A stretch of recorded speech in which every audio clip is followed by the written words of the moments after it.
Igbo ndị ọma na-ege m ntị ekele m unu kelesi unu ike abịala m ka m si abịa ọzọ mụọ bụ Maazị Uchenna Ijegalụ nke Procyon telivishọn na redio. Ị na-anya n'akụkụ m ya afụ ezigbo nwanne m nwoke na enyi m nwoke onye a bụrụ onye ọfụrụ na steshọn a mana ka o si na-adị ọ na-adị mma ka mmadụ kwụ ụkwara were onye akwụ a sị na ụkwara na-adị mma aka mma n'ọnụ onye megide onye kwara ya ya agwa ndị Igbo afa gị ka ndị Igbo na-ege anyị ntị kịta. Igbo mma mmanụ ekene m unu asị na ọ ga-adịrị anyị niile mma n'aha Jizọs. Afọ mbụ Honorable John Paul Uchenna Onyegoli nke ji Big Boy na North wee mara. Abụ m a businessman based in Kaduna. Ekene m unu. Aha, Big Boy na North. Ịmana afọ abụọ kpụrụ ịmana ụmụ ihe dị iche na obere taya nnukwu taya isi azụ buru ibu na nke pere mpe isi efi na isi ewu abụrụ ofu ụra na ọnwụ eyite ha.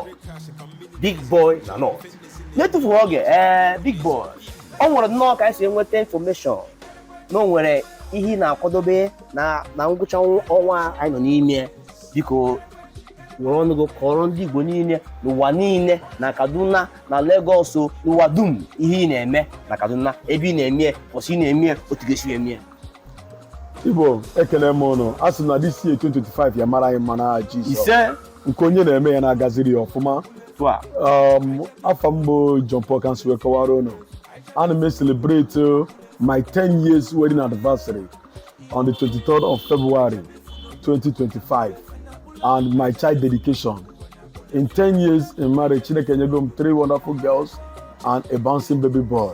I actually celebrate the boy this time around. And ọ ga-adị wee eme na Kaduna na St. Dominic Catholic Church and Gwampama Sabo Akachauka by 10 o'clock in the morning.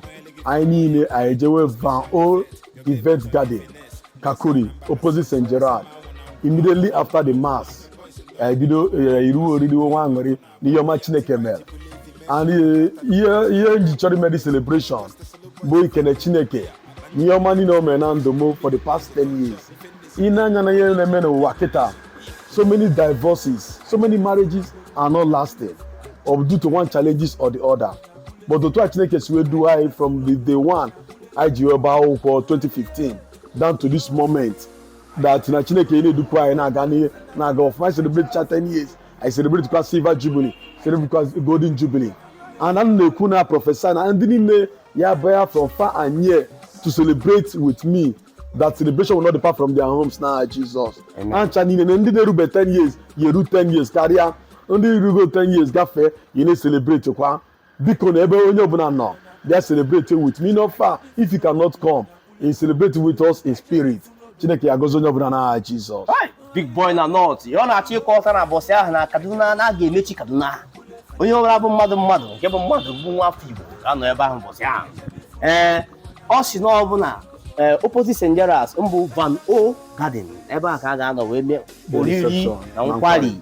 Mana ọ bịazịa na nke ikene Chineke n'ụtụtụ ọ bụ na St. Dominic Catholic Church Gwampama and date ya bụ 23rd February 2025. Biko kedu time a ga-eji ka ya ụka? 10 o'clock a.m. 10 n'ụtụtụ ọkụ elekere iri nke ụtụtụ mbọsị agha ịpụta nnọọ n'ọgbọ bịara ụlọ ụka anyị tụcha mma ka anyị jezie were ngaji na ya akụ ngaji n'eze wee gụnyezie na Van O wee na-emezi ihe ka ndị Igbo si eme ihe.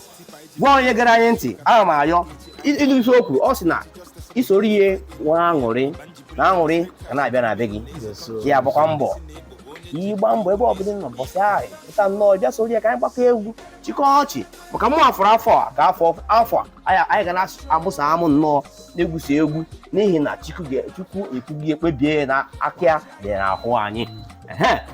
Ekene gị keresie gị ike gwa gara anyị ntị anyị na-atụ anya unu mbọsị ahụ na mmemme Big Boy na North 2025. Biko onye agba mbọ kwụnụ bịa na Van O. Anụ nwa na-dedicate bụ Daniel Somtochukwu John Paul Jr. Onye a na-ekene Chukwu nwatakịrị a na-ebuni elu bụ Daniel Somtochukwu John Paul Jr. Chukwu ya gozi nwatakịrị ahụ n'ihi na ụwa niile na-anụ afọ ya kwụsị ahụ ebe unu nọ na-abịa nyetufuo oge ka m si kwubu afọ m bụ ka bụ Maazị Uchenna Ijegalụ nke Procyon telivishọn na redio.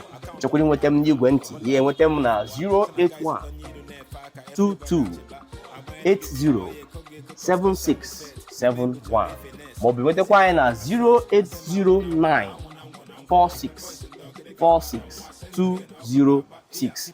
Ịchọrọ inweta anyị na nke ndị bekee na-akpọ webụsaịtị maọbụ n'ikuku ihe nweta anyị na www.procyonrtv. Procyon bụ PROCYON Procyon. Itinye ha na Procyon RTV. Ị ga-enweta anyị na Facebook, ị ga-enweta anyị na X nke a na-akpọ Twitter, ị ga-enweta anyị na TikTok, YouTube.